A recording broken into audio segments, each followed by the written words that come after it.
Hey everyone, Warren from DataTale. So, new update for August 2026 Power BI desktop. When you are looking at a PBIP file, you can click up the top here in the title and you can directly open it in Visual Studio Code. If I click on that and open Visual Studio Code, you can see on the left, I can see everything from the TMDL file, plus there's other things in there as well, but I can see the PBIR, the report, the semantic model, and I can jump over to Claude, which I have installed in VS Code, and I can drop prompts in for my Power BI report.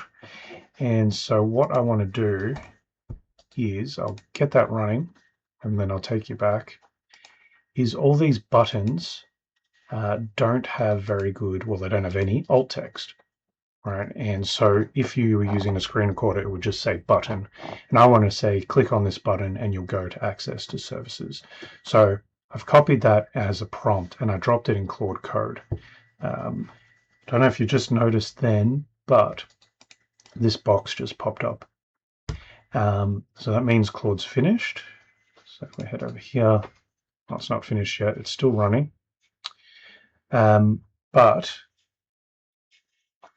previously, I would have to tell Claude to close Power BI Desktop and open it up again, and that was the only way it got the new changes to the TMDL file. But now, when changes are made to the TMD file, I can click on Apply the Changes, and it will go read the changes that Claude's made to the TMDL file. And you can see here it's reloading it itself. So I used to have this as a skill in Claude to close and reopen every time I edited the TMDL file.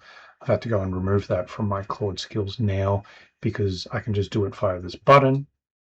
And if I click on a button here and go to General Alt Text, and beautiful, look at that. So that will speed things up a little bit. And gives you control that you can just hit that button and it'll update whenever the TMDL has been changed. Make sure you follow, keep up to date with anything if you want to know what's happening in the world of AI.